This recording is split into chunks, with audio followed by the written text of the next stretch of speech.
रायबरेली की ऊंचाहार सीट पर समाजवादी पार्टी ने मनोज पांडे, स्वामी प्रसाद मौर्य जैसे बागी नेताओं की राजनीति में पूर्ण विराम लगाने की तैयारी पूरी कर ली है। 2027 के चुनाव के लिए समाजवादी पार्टी ने ऊंचाहार को नया विधायक देने की भी शपथ ले ली है, क्योंकि 2008 के परसीमन के आदेश के बाद ऊंचाहार विधानसभा में 2012 में जब पहली बार चुनाव हुए तो 2012, 2017, 2022 में सपा की टिकट पर जीतकर मनोज पांडे ने ऊंचाहार सीट पर विधायकी की और कर रहे हैं, और 2012 से अभी तक मनोज पांडे इस सीट पर काबिज हैं। 2022 के विधानसभा चुनाव में भाजपा उम्मीदवार अमरपाल मौर्य को 6621 मतों के अंतर से हराकर इस सीट को फिर से जीत हासिल की थी। कुछ लोग कहते हैं कि रायबरेली की सांसदी की टिकट के चक्कर में और कुछ लोग कहते हैं कि मंत्री पद के चक्कर में मनोज पांडे ने 2024 में समाजवादी पार्टी का साथ छोड़ दिया और भाजपा के पाले में चले गए। वहीं इनके इस कृत्य को देखकर सपा समर्थक इन्हें गद्दार भी कहते हैं। हालांकि अखिलेश यादव ने इनके सम्मान में कोई कसर नहीं छोड़ी है, सदैव अपने साथ बैठाते थे और विधानसभा में मुख्य सचेतक की कुर्सी भी दे रखी थी, लेकिन मनोज पांडे को इतने में मजा नहीं आया। इन्हें शायद मंत्री पद का लालच या बड़ा पैकेज भाजपा की ओर खींच लाया, लेकिन अब अखिलेश यादव ने भी इनकी विधायकी का फुल एंड फाइनल करने के लिए पूरी तैयारी कर ली है और पीडीए समाज से आने वाला प्रत्याशी भी ढूंढ लिया है। आपको सिलसिलेवार तरीके से हम बताएंगे कि कौन प्रत्याशी होगा, कैसे बागियों को हराएगा और कैसे ऊंचाहार सीट पर जाति समीकरण है, क्योंकि जाति समीकरण भी जानना बहुत जरूरी है। वहीं आपको बता दें, जहां एक और स्वामी प्रसाद मौर्य और मनोज पांडे जैसे नेताओं ने ऊंचाहार क्षेत्र में दूसरा कोई नेता पनपने नहीं दिया, लेकिन इसी बीच में मौर्य समाज में एक दिग्गज जमीनी नेता बीएन मौर्य, जिसने बीजेपी सरकार में भी अपनी राजनीति का लोहा मना रखा है।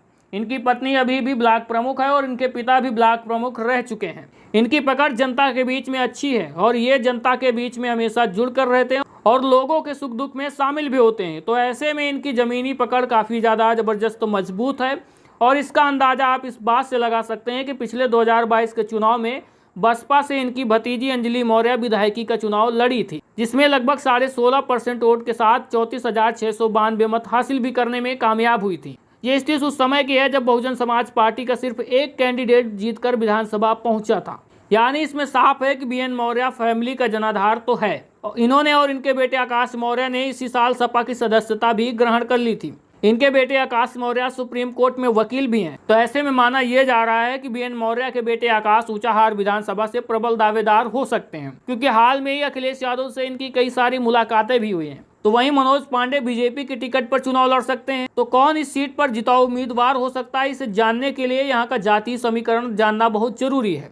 लेकिन उससे पहले आपसे रिक्वेस्ट है कि अभी तक चैनल को अगर सब्सक्राइब नहीं किया तो दोस्तों सब्सक्राइब जरूर कर लीजिएगा। अब बात करते हैं ऊंचाहार विधानसभा सीट के जातीय समीकरण की। तो इस सीट पर करीब 50,000 यादव, लगभग 45,000 मौर्य वोटर हैं, वहीं 12,000 लगभग लोधी वोटर हैं, तो वहीं 28,000 लगभग मुस्लिम वोटर भी हैं, वहीं 75,000 पासी समुदाय के वोटर हैं, तो 25,000 जाटो समाज के भी वोटर हैं और 50,000 अन्य ओबीसी वोटर हैं, तो वहीं 30,000 ब्राह्मण और 26,000 लगभग राजपूत वोटर हैं। तो इस हिसाब से दलित, ओबीसी और मुस्लिम मतदाताओं को अगर साथ आ जाए तो जीत पक्की मानी जाती है। यदि आधी वोट भी पीडीए समाज की मिल जाए तो इस सीट पर कोई भी कैंडिडेट जीत सकता है। जातीय समीकरण को देखते हुए पासी बहुल्य सीट है, जिसे अब समाजवादी पार्टी के कोर वोटर माना जा रहा है, क्योंकि सपा ने जिस तरह से पासी समाज के नेताओं को आगे बढ़ाया है, वो चाहे अयोध्या के सांसद अवधेश प्रसाद हो या मछली शहर की सांसद प्रिया सरोज हो या कौशाम्बी के सांसद पुष्पेंद्र सरोज हो या सपा के दिग्गज नेता इंद्रजीत सरोज हो या तूफानी सरोज हो, ढेर सारे समाजवादी पार्टी में पासी समाज के दिग्गज नेता और उनको उनका हिस्सा भी दिया गया है।